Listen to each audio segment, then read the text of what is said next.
ঠিক আছে, অনেক বকবক করলাম। Sorry for that. হোপফুলি এই ভিডিওটা তোমাদের অনেক কাজে দিবে। তোমাদের হইতেছে কুইজের লোয়েস্ট মার্ক কত? এটা চাইলে কমেন্ট করতে পারো। হ্যালো এভরিওয়ান, আশা করি সবাই অনেক ভালো আছেন। আজকে আমরা হচ্ছে এনডিসির সেকেন্ড ইয়ারের ফিজিক্স কুইজ নিয়ে কথা বলবো। হ্যাঁ, শুরুর দিকে এই কুইজগুলো আমার একটাও তেমন একটা ভালো হয় নাই। আহ, একটা কুইজ ছিল যে ওয়েভস চ্যাপ্টার, যেটা এখন সিলেবাস বহির্ভূত, প্লাস হইতেছে থার্মোডাইনামিক্স। এই কুইজটায় প্রবাবলি আমি ৪৫ অথবা ৫৫ এরকম একটা মার্ক পাইছিলাম। বাট এইখানে হচ্ছে ম্যাক্সিমামই ছিল ওয়েভস এর কোশ্চেন, তাই আমি ওই কোশ্চেনটা আর এখানে সলভ করতেছি না। এই কুইজটা হয়েছিল স্থির তড়িতের উপরে। এটাও আমার খুব বেশি ভালো হয় নাই। প্রথম কুইজে প্রবাবলি আমার এক্সাক্ট আসলে খেয়াল নাই, আমি হয়তো প্রথমটায় পাইছি ৪৫ অথবা ৫৫, এরপরে এইটায় প্রবাবলি পাইছি ৬৫, এর পরেরটাও এরকম ৬৫ বা ৬০, এরকম আর কি। খুব ভালো মার্ক পাই নাই প্রথম তিনটা ফিজিক্স কুইজে। ইলেকট্রন ভোল্ট মানে আমরা বুঝি যে এটা শক্তির একক, তাই না? ইলেকট্রন ভোল্ট মানে হচ্ছে ইলেকট্রন হচ্ছে আমার এক একটা ইলেকট্রনের চার্জ মানে 1.6 10 টু দি পাওয়ার -19 কুলম্ব। আর তার সাথে ভোল্ট মানে হচ্ছে জুল পার কুলম্ব। দুইটা ধারক দিছে C1 C2, বলছে C2 টা বড় C1 এর চেয়ে। এখন CS এর ভ্যালু প্রিডিক্ট করা লাগবে যদি শ্রেণী সমবায়ে থাকে। আমরা জানি শ্রেণী সমবায়ে হয় 1/CS 1/C1 প্লাস 1/C2 এরকম আসে। C1 সমান C2 যদি হইতো, CS এর ভ্যালু আসতো হচ্ছে C1/n বা C1/2। এখানে যেহেতু দুইটা আছে, সবগুলো একই টাইপের ধারক হইলে শ্রেণী সমবায়ে থাকলে জাস্ট কমন মানটা C/n আসে। আর যদি হচ্ছে সমান্তরাল সমবায়ে থাকে তাহলে NC আসে। জাস্ট রোধের উল্টা জিনিস। ঠিক আছে? এইখানে যদি C1 হইতো, C2 না হয়ে যদি C1 হইতো, তাইলে আমরা CS পাইতাম হচ্ছে C1/2। কিন্তু এটা তো C1 না, এটা হচ্ছে C2, যেটা C1 এর চেয়ে বড়। C1 এর চেয়ে এইটা বড় মানে হইতেছে আগের ভ্যালুর চেয়ে এইটা ছোট। আর সেই দিক থেকে এই ভ্যালুর সাথে আরেকটা ছোট ভ্যালু অ্যাড হইছে। তো আমরা যেহেতু 1/CS, এর মানে CS এর ভ্যালু আগের চেয়ে বড় আসবে। সো সহজ কথায় বললে C1/2 র চেয়ে CS বড় আসবে, আর C1 এর চেয়ে ছোট আসবে। আমরা জানি যে সমান্তরাল সমবায়ে যখন রোধ থাকে, তখন তুল্য রোধটা ২ টা রোধের চেয়েই ছোট হয়, বা ২ টা রোধের মধ্যে ছোটটার চেয়েও ছোট হয়। সো এখানেও সেম জিনিস, শ্রেণী সমবায়ে ধারক থাকলে সেই ছোট ধারকের বা ছোট ধারকত্বের চেয়েও আমার তুল্য ধারকত্বটা ছোট হবে। ঠিক আছে? আর ৩ নাম্বার তো একদম ইজি জিনিস। এখানে বলছে যে নিরেট অপরিবাহী গোলক, এইটা ম্যাটার করে যে অপরিবাহী। ঠিক আছে? আর নিরেট। সো নিরেট অপরিবাহীর ক্ষেত্রে আমার ভিতরের যে সম্পর্কটা থাকে ওটা হচ্ছে R এর প্রপোর্শনাল থাকে। R এর প্রপোর্শনাল থাকে। আমরা আপাতত আমার এক্সাক্টলি মনে নাই, কিন্তু এই সিমিলার জিনিসটা হচ্ছে আমার গ্র্যাভিটেশনেও আসে। মনে হয় গ্র্যাভিটেশনের কোনো এক ভিডিওতে এরকম বলছিলামও যে Gm/r³ ইনটু R এরকম থাকে। আর আ বাইরে হইতেছে বাইরে হইতেছে Gm/r² থাকে। সো এখানেও প্রায় সিমিলার। এই Gm এর জায়গায় জাস্ট যেকোনো random k, probably kq1, kq আর কি এখানে আসবে, আর এখানে আসবে kq, ভিতরের চার্জ যদি q হয়। সো একটা নির্দিষ্ট টাইম পর্যন্ত এই পুরো জিনিসটা constant. So y = mx, x সমান r ধরলে। তাহলে এখানে একটা সরলরেখা আসতেছে এই পর্যন্ত। আবার যখন বাইরে চলে যাইতেছে, মানে ব্যাসার্ধের চেয়ে বেশি দূরত্বে চলে যাইতেছি, তখন আমার তড়িৎ প্রাবল্যটা 1/r² এর প্রপোর্শনাল আসতেছে, যেটাকে এভাবে দেখানো হয়েছে। সো আমার প্রথম অপশনটাই অ্যান্সার হবে। বেসিক্যালি আমরা জানি ধারকত্ব হচ্ছে ε/a/d। বলছে যে d বাড়াবো, d বাড়াইলে c কমবে। অবভিয়াসলি এটা বাড়লে এটা ওভারঅল কমবে, বিভিন্ন ভর্তি পরীক্ষায় আসছে। সো জাস্ট থিওরিটা মানে যেটুক ইম্পর্টেন্ট ওইটুক মনে প্রাণে ধারণ করি, যে ব্যাটারির কাজই হইতেছে বিভব পার্থক্য মেনটেন করা। সো ব্যাটারি যুক্ত থাকলে V = কনস্ট্যান্ট আসবে, আর ব্যাটারি মুক্ত করলে বা ব্যাটারি খুলে নিলে, ব্যাটারি মুক্ত করলে আমরা জানি চার্জ কনজার্ভ থাকে। সো সেই ক্ষেত্রে চার্জকে বলবো কনস্ট্যান্ট। ঠিক আছে? সো এই প্রশ্নে আমরা বুঝতেছি যে Q কনস্ট্যান্ট, আর আমরা জানি Q সমান CV। সো C যদি কমে, এর মানে V কে বাড়তেই হবে।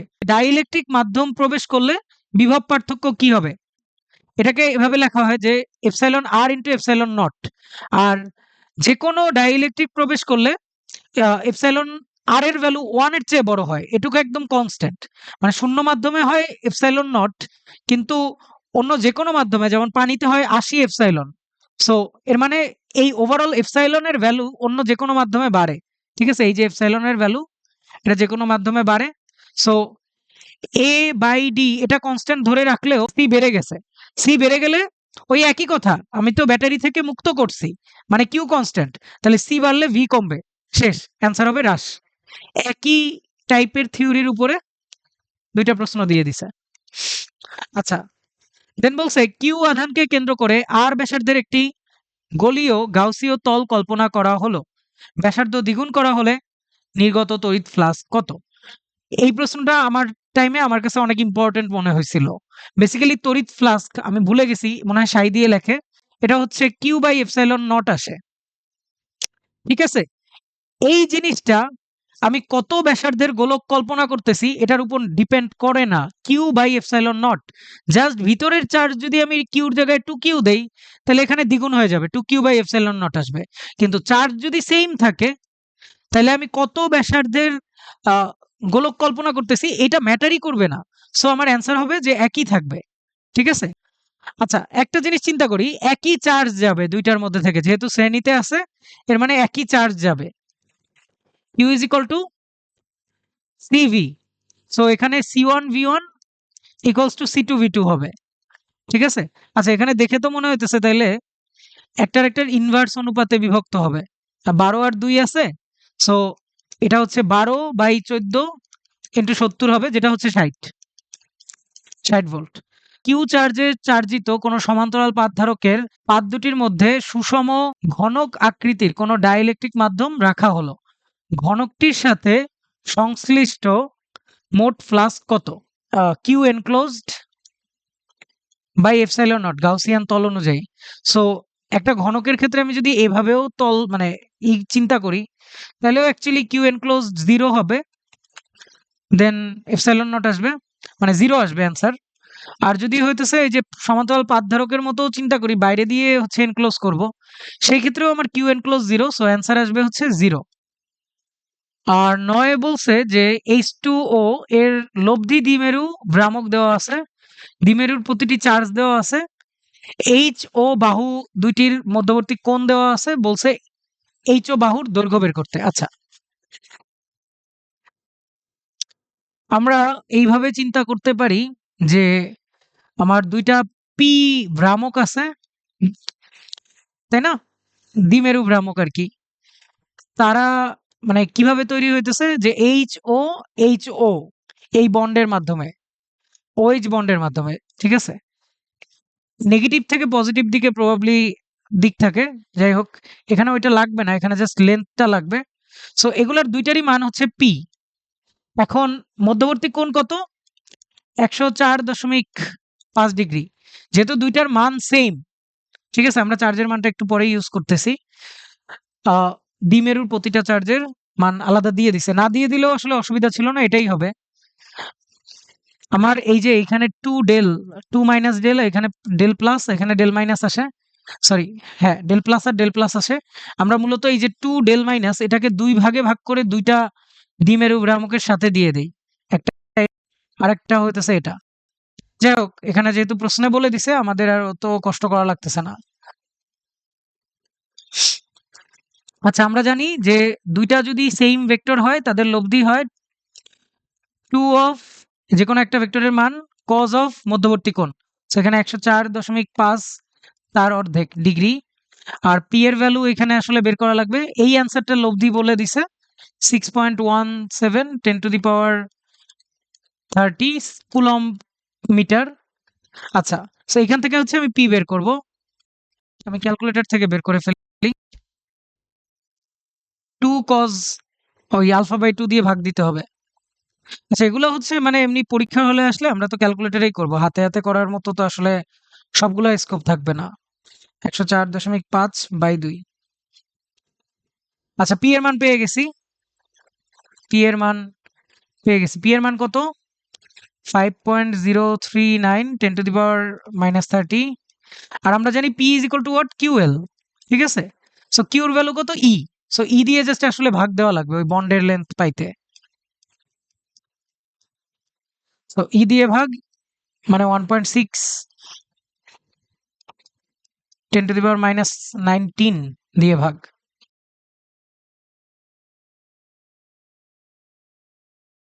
একটা কিউ চার্জ ভিতরে আছে আর একটা কিউ চার্জ বাইরে আছে, সেটা L/2 ডিস্টেন্সে আছে। এটা একটা ঘনক, যে এই জিনিসটা দেওয়া এটা একটা ঘনক, ঘনকেরও হচ্ছে লেন্থ L, ঠিক আছে? সো সেই ক্ষেত্রে এবিসিডি তলের জন্য ফ্লাস্ক কত হবে? এবিসিডি তলের জন্য ফ্লাস্ক কত হবে? সো আমার ব্রেন যেটা বলে সেটা হইতেছে যে ভিতরের চার্জের জন্য বাইরের দিকে ফ্লাস্ক যাবে, আবার এই চার্জের জন্য হচ্ছে একই রকম, এটাও অ্যাকচুয়ালি সিমেট্রিক, এটাও যেমন L/2 ডিস্টেন্সে আছে, এটাও L/2। সো এদিকেও হচ্ছে উল্টা দিকে সেম পরিমাণ চার্জ যাবে, যে কারণে ওভারঅল অ্যান্সার আসবে 0, ঠিক আছে? এখন এছাড়া আর কি ব্যাখ্যা হতে পারে? এছাড়া প্রথম কথা প্রথমটা হবে না, দ্বিতীয় ৩ নাম্বার হবে না, এটুক শিওর। আর খ কি হইতে পারে কিনা এটা নিয়ে আমি যদি চিন্তা করি, আমি যেটা বললাম ওইটাই আসলে, যে এটা যদি একটা বস্তু হইতো সেক্ষেত্রে এই যে বাইরে বাইরে আসতো, তাহলে আমরা হচ্ছে কিউ বাই এপসাইলন নট নিতাম, বাই 6 করতাম, কারণ 6টা তলেই এভাবে বাইরে বের হয়ে আসতেছে। কিন্তু এই দিকের এই তল এই চার্জটা থাকার কারণে উল্টা দিকে আরেকটা তড়িৎ ফ্লাক্স দিতেছে। আর তড়িৎ ফ্লাক্স যেহেতু আমার স্কেলার, তাহলে জাস্ট প্লাস মাইনাস হয়ে যাবে, এখানে 0 আসবে। আচ্ছা, আমরা সৃজনশীল সলভ করি। তড়িৎ দ্বিমেরু ভ্রামক কাকে বলে? যেকোনো একটা চার্জ এবং তাদের মধ্যবর্তী অতি ক্ষুদ্র মানের সমান ও বিপরীতধর্মী দুটি চার্জকে একটি নির্দিষ্ট খুবই ক্ষুদ্র দূরত্বে রাখলে যে ব্যবস্থা তৈরি হয় তাকে তড়িৎ দ্বিমেরু বলে। এবং এই তড়িৎ দ্বিমেরু ভ্রামক বলতে বোঝায় হচ্ছে চার্জ এবং ওই যে দূরত্বের গুণফল, ঠিক আছে? এটার দিক, এটা একটা ভেক্টর, এর দিক হয় মাইনাস থেকে প্লাস। নরমালি বিভিন্ন জিনিসের দিক হয় প্লাস থেকে মাইনাস, যেমন তড়িৎ বলরেখার দিক হইতেছে প্লাস থেকে মাইনাস। তো তড়িৎ দ্বিমেরু ভ্রামক এটা উল্টা, মাইনাস থেকে প্লাস। আর তড়িৎ ফ্লাস্কের মাত্রা সমীকরণ নির্ণয় করতে বলছে। আই গেস এগুলো আমরা পারবো, ওই যে কিউ নট বা কিউ বাই এপসাইলন নট ওইখান থেকে আই গেস পারবো। আর বর্তনীতে শুধু C1 ধারক থাকলে ধারকের মাঝে তড়িৎ প্রাবল্য কত হবে এটা বের করতে বলছে। সো আমরা জানি E is equal two V/D হয়, অন্তত সমান্তরাল পাত ধারকের ক্ষেত্রে এখানে হচ্ছে সুষম তড়িৎ ক্ষেত্র থাকে, সো V/D হয়। সো এর মানে আমাকে জাস্ট ডি এর মানটা লাগবে। আমরা কিছুক্ষণ আগে অনেকবার বলে ফেলছি যে epsilon naught A by D, C is equal to epsilon naught A by D. এখানে সি এর মান দেওয়া আছে, এপসাইলন নট মুখস্থ, এ এর মান দেওয়া আছে 5 সেন্টিমিটার স্কোয়ার। সব এসআই এ বসাবো, আমার অ্যান্সার চলে আসবে, ডি এর অ্যান্সার আসবে, সেই ডি এখানে বসাই দিব। আচ্ছা, আমার কিন্তু ডিও লাগবে না, আমার 1/d লাগবে। So C by epsilon naught A is equal to 1/d। So এই ভ্যালুটা আমি এখানে বসাই দেই, তাহলে VC by epsilon naught A আসে। কেউ চাইলে হতেছে অ্যান্সারটা কমেন্ট করতে পারো। তুলনামূলক সহজ দিছে এই পার্টটা, তাই না? ঘতে বলছে কি যে C4 ধারক এবং কোষ এরা যদি অবস্থান বিনিময় করে, তাহলে C4 ধারকটির সঞ্চিত শক্তির পার্থক্য কত হবে বা হবে কিনা এইটা। আচ্ছা, তো এর মানে আমাকে এই প্রশ্নে C4 ধারকের সঞ্চিত শক্তি বের করতে হবে দুইটা কেসে। আমরা জানি কয়েকভাবে বের করা যায়, U is equal to Q square by 2C, অথবা আমরা বলতে পারি হাফ C VA স্কোয়ার। আচ্ছা, আমি একটু মুখে মুখে বলি, সেটা হইতেছে C3 এবং C2 এরা যেহেতু সমবায়ে আছে শ্রেণীতে, তাই এদেরকে অ্যাড করলে এদের মান যেহেতু সেম, 25 মাইক্রোফ্যারাড আসবে। সো এই দুইটার, আচ্ছা থাক আমি লিখেই ফেলি, এত আলসা হয়ে কি হবে। ঠিক আছে, আমি একটু হচ্ছে ভিন্ন মতো আমার মন মতো আঁকতেছি ছবিটা। আচ্ছা, প্রথম যেটা বললাম যে 50-50 মিলে কি হবে, 25 হবে। দেন ওই 25-25 মিলে এখানে হবে 50। এটার সুবিধা হইতেছে যে এখন 50-এর দুই পাশে যদি আমি ভোল্টেজ ডিফারেন্সটা বের করি, ভোল্টেজ ডিফারেন্স বের করি, তাইলেই হচ্ছে আমার এনাফ এই ইউ ক্যালকুলেট করার জন্য প্রথম ক্ষেত্রে। এই দুই প্রান্তের যে ভোল্টেজ আছে, দুই প্রান্তের ভোল্টেজ, এটা এ বিন্দু এটা বি বিন্দু, এই দুই প্রান্তের ভোল্টেজ এইখানেও সেম ওইখানেও সেম, কারণ আমরা জানি একই তারের মধ্যে দিয়ে ভোল্টেজের কোনো ড্রপ হয় না। যদি একটা বৈদ্যুতিক ইনস্ট্রুমেন্ট আসে তখন ড্রপ বা রাইজ এগুলা আসে। সো এই 25-এর দুই পাশে যা 50-এর দুই পাশেও কিন্তু তাই। সো ওই অনুযায়ী আমি লেটস সে ভোল্টেজটা ডিফারেন্সটা বের করে ফেলতে পারি। আমরা এখানে কিউ সেম ধরবো, আবারও একই রকম করতে পারি যে C1 V1 is equal to C2 V2 is equal to C3 V3।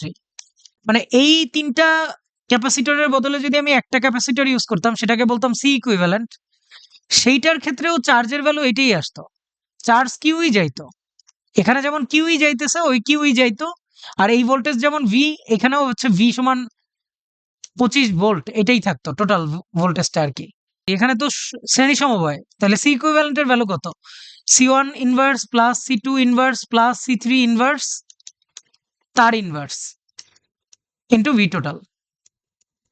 তো V2 is equal to C2 দিয়ে ভাগ 1/C2 ইন্টু এটা C1 plus C2 plus C3 তিনটার ইনভার্স তার ইনভার্স তার সাথে ভি টোটাল 2.941117 লিখে দিলাম ভোল্ট। সো ভোল্ট পেয়ে গেছি, সি জানি, ইউ বের করতে পারবো না প্রথম ক্ষেত্রে। সো ইউআই হবে half C V square, C এর ভ্যালু আমার হবে 25 মাইক্রোকুলম 10⁻⁻6, ভোল্টেজ হবে হইতেছে 2.94117647 স্কোয়ার। সো অ্যান্সার প্রথম পার্টে আসতেছে 25-এর ভোল্টেজ এখানে, আর 25-এর যে ক্যাপাসিটর সেটা থাকবে এইখানে। সো করে ফেলি। প্রথম কথা 10 25 20। আচ্ছা, আমাকে লাগবে কি 25-এর দুই দিকে আমার চার্জের মানে কি পরিমাণ চার্জ গেছে এটা বের করা এখানে বেটার মনে হয়, কারণ Q square by two C, U সমান Q square by two C, এই জায়গায় কিউ কনস্ট্যান্ট থাকবে, মানে ওর ক্ষেত্রে আমরা কিউ বের করতে পারি খুব ইজিলি। আমরা এই বরাবর এইরকম কিছু করব যে এরকম আসতেছে, করলে তো করা যায়, মানে ওই যে উপরেরটাকে আমি চাইলে এভাবেও আঁকতে পারি, 25 মাইক্রো ফ্যারাডে আসবে 50 50 25, ঠিক আছে। দেন তাতে আমার সুবিধা কি, যদি সুবিধা না হয় তাহলে তো লাভ নাই। আচ্ছা, 19 এই ধরনের ম্যাথ অনেক করছিলাম, কিন্তু এখন এগুলা করতে কেমন যেন আনইজি লাগতেছে। চার্জকে হইতেছে দুই ভাগে ভাগ করতে পারি, একটা পার্ট এদিকে যাবে আর একটা পার্ট এদিকে যাবে, ঠিক আছে। আর এদের লব্ধির মধ্যে দিয়ে যেই চার্জ যাবে আর 25-এর মধ্যে দিয়ে যেই চার্জ যাবে একই। সো করে ফেলি আর কি, ঠিক আছে। ওই যে 10, আমরা বলবো যে 10 প্লাস 20 প্লাস 25 মাইক্রোফ্যারাডে, এটা প্লাস বলতে এটা প্লাস না, লেটস সে স্পেশাল সিম্বল দিছি যে এরা শ্রেণীতে, এই প্লাস দিয়ে বুঝাইছি শ্রেণীতে। তাহলে আমার এদের ইকুইভ্যালেন্ট যে থাকবে সে হবে 10 inverse plus 20 inverse plus 25 inverse তার হোল ইনভার্স। সেটার ভ্যালু কত আসে? আচ্ছা, আর উপরেরটা হচ্ছে 25, আর আমরা জানি হইতেছে যে ভোল্টেজ সেম থাকবে, দুই ক্ষেত্রেই 25ই হবে দুইটার ক্ষেত্রে। সো আচ্ছা, তাহলে তো হয়েই গেছে, কারণ আমার এই যে এই পুরো জিনিসটার বদলে আমি সি ইকুইভ্যালেন্ট লিখতে পারি, আর এই দুই এটার দুই মাথার ভোল্টেজ ড্রপ আমার কাছে দেওয়া আছে, সি ইকুইভ্যালেন্ট এটা বসছে, দুই মাথার ভোল্টেজ ড্রপ কিন্তু 25, এর মানে আমার চার্জ কত হবে, Q is equal to C equivalent into V টোটালটা। তাহলে আমার ওই যে সি ইকুইভ্যালেন্ট যেটা বের হয়েছে তার সাথে 25 গুণ করব। আচ্ছা, এখন হচ্ছে আমরা এখানে বসাই দেই তাহলে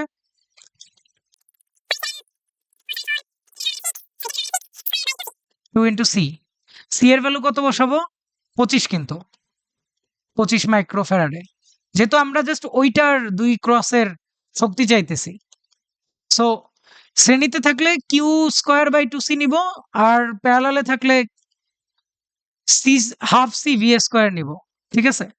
সো এটার ভ্যালু খুব বেশি আসে নাই, 3.46 আসছে, আর 10 to the power 4626 10 to the power -4 joule.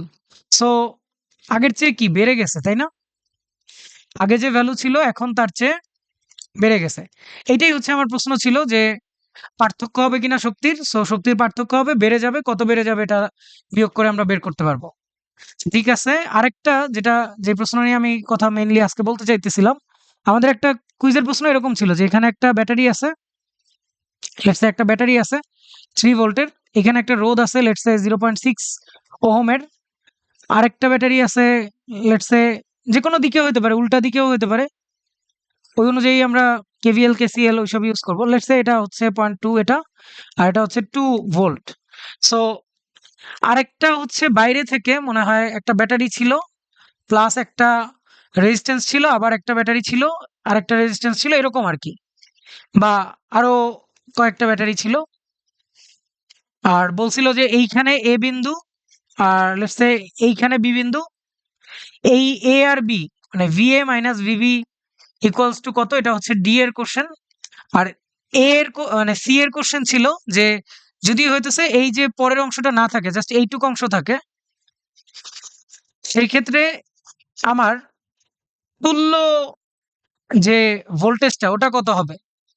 ঠিক আছে, এই দুই মাথার ভোল্টেজ ড্রপ কত হবে, এটা যদি এ হয়, এটা যদি বি হয়, বা এটাকে বলতে পারি যে তুল্য ব্যাটারির ভোল্টেজ কত হবে, তুল্য ব্যাটারি। ঠিক আছে, এই পার্টটুকুর জন্য জাস্ট। সো তুল্য ব্যাটারি বললে বেসিক্যালি এই দুই পার্টের ভোল্টেজ ড্রপটা আমার বের করা, ভোল্টেজ ডিফারেন্সটা আমার বের করা লাগবে, ওইটাই হবে আমার তুল্য ব্যাটারি। সো আমি সি পারছিলাম, সিতে হইতেছে আমি এক্স্যাক্টলি একটা ফর্মুলা ছিল E1 R2 plus E2 R1 is equal by R1 plus R2, এটা করলে হচ্ছে ভোল্টেজ ড্রপ পেয়ে যাব।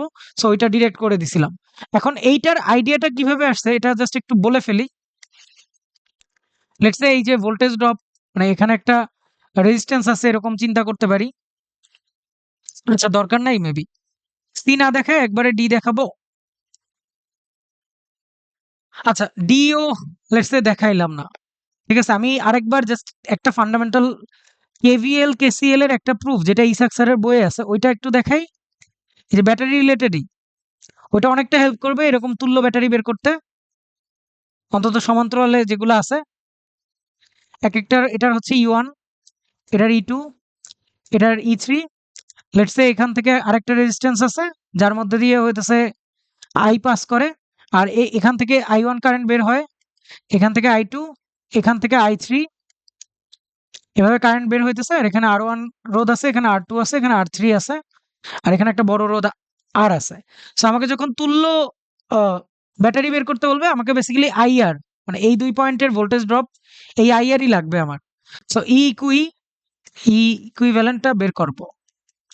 ঠিক আছে, সো আমরা কি বলতে পারি, প্রথম কথা হচ্ছে I is equal two I1 plus I2 plus I3, এরকম যতগুলো আই থাকে, আরো থাকতে পারে IN। ঠিক আছে, EN বাই RN এরকমও থাকতে পারে,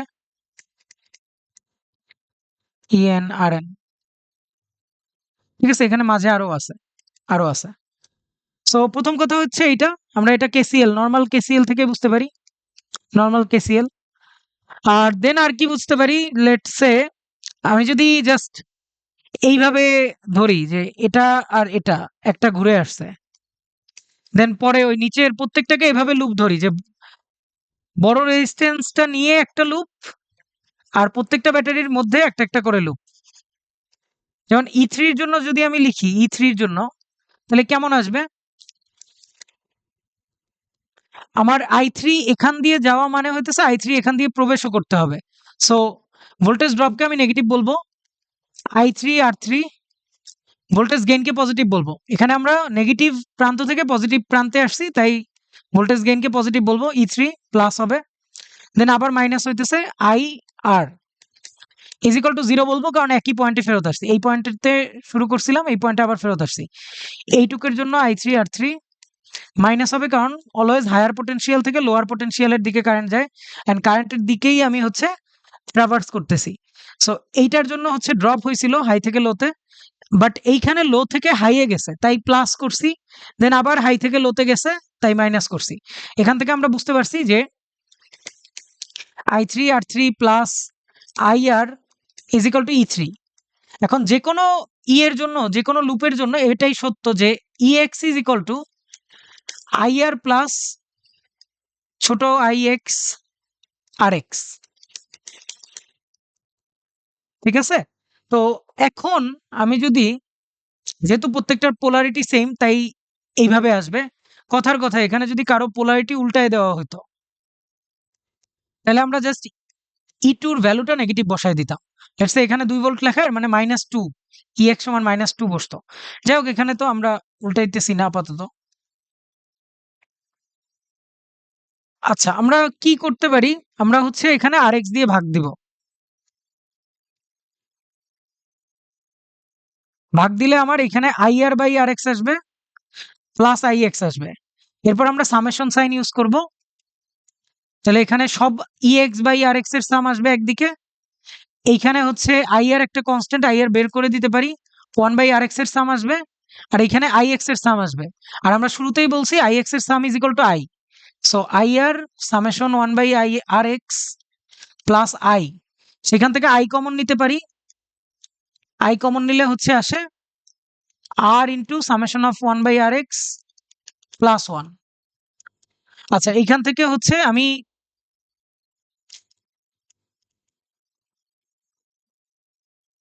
যেটা বলতেছিলাম যে আমার IR এর ভ্যালুই হইতেছে আমার তুল্য E। E ইকুইভ্যালেন্ট হইতেছে এখানে IR। কারণ কি? কারণ হইতেছে এদের প্রত্যেকটা পয়েন্টে ভোল্টেজ ডিফারেন্স তো সেম। ওইটাই তো আমার ব্যাটারির তুল্য, কি বলে, তুল্য ভোল্টেজ। আচ্ছা, সো IR এর ইকুয়াল হবে।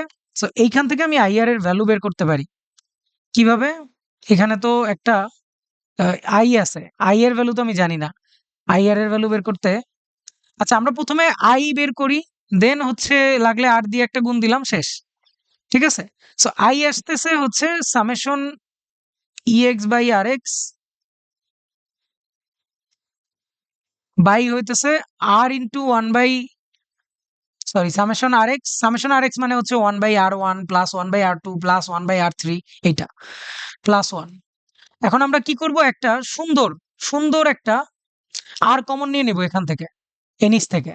সো আর এখান থেকে পুরোটা থেকে কমন নিলে এখানে 1/R। ঠিক আছে? আই গেস আমরা বুঝতেছি। দেন এই R টা ওইদিকে হচ্ছে গুণ দিয়ে দিব। সো এদিকে আসে IR। তাহলে আমার এখানে ইকুইভ্যালেন্ট চলে আসতেছে সামেশন Ex/Rx মানে E1/R1 plus E2/R2 plus E3/R3। আর আমরা বলছি পোলারিটি উল্টা হলে ওইখানে মাইনাস বসবে। ঠিক আছে? আমরা প্রায় সব কভার করে ফেলছি। আর এখানে জাস্ট সামেশন R ই আসতেছে। ঠিক আছে? এই যে সামেশন R এর মধ্যেই আমরা বলতে পারি যে 1/R1 ও তো পড়ে যায়। এটাও তো একটা রোধ। যাই হোক, আমরা আলাদা লিখতে পারি যদি আমাদের কনফিউশন লাগে। ঠিক আছে? সো কোন কারণে যদি R না দেওয়া থাকে, কোন কারণে যদি এই ব্রাঞ্চটাই না দেওয়া থাকে, এই যে IR ব্রাঞ্চটা, ঠিক আছে? এই ব্রাঞ্চটা না দেওয়া থাকলেও অ্যান্সার সেইমই থাকবে। অ্যান্সারে হচ্ছে জাস্ট আমরা এই যে 1/R এটা বাদ দিয়ে দিব। একটা ব্রাঞ্চ নাই, একটা ব্রাঞ্চ নাই, এই কথার একটা অর্থ কি হইতে পারে? যে ওই ব্রাঞ্চের রোধ হইতেছে ইনফিনিটি। কারণ মানে এখানে যদি আমি কোনো কারণে এই ব্রাঞ্চটা না আঁকি, তাহলে আমরা বলতে পারি যে এই ব্রাঞ্চের রোধ হচ্ছে ইনফিনিটি। ঠিক আছে? এখানে রোধ হইতেছে ইনফিনিটি। কারণ ইনফিনিটি রোধের দিকে কোনো কারেন্ট যাবে না। আমার মনে হইতে পারে, অনেকে ভাবতে পারে যে ভাইয়া একটু আগেই হইতেছে R ধরে তারপরে দেখাইলেন। এখন বলবেন যে ইনফিনিটি, এটা কেমন কথা? সো আমরা যেটা বললাম যে ওই R যদি প্রশ্নে না থাকে, তাহলে আমরা ওইখানে ইনফিনিটি ধরে এই 1/R কে ডিসকার্ড করে দিতে পারি।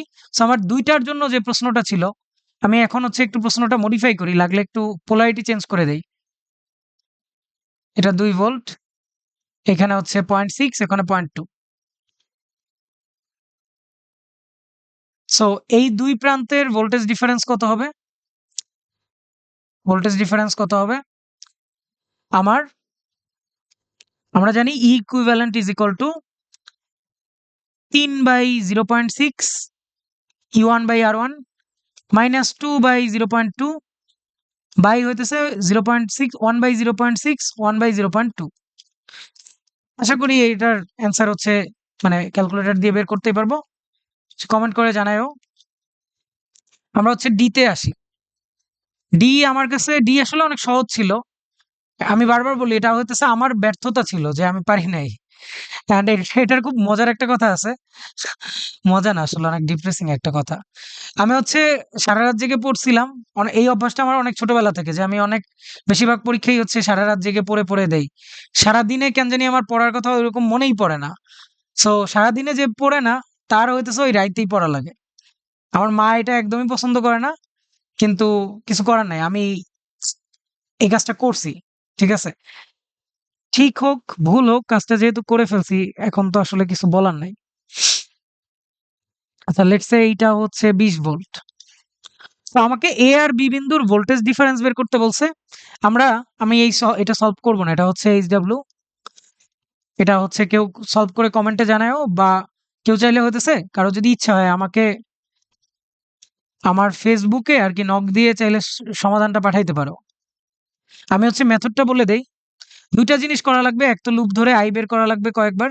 ২ টা জায়গায় প্রবাবলি আই বের করা লাগবে, এখানে আর এখানে।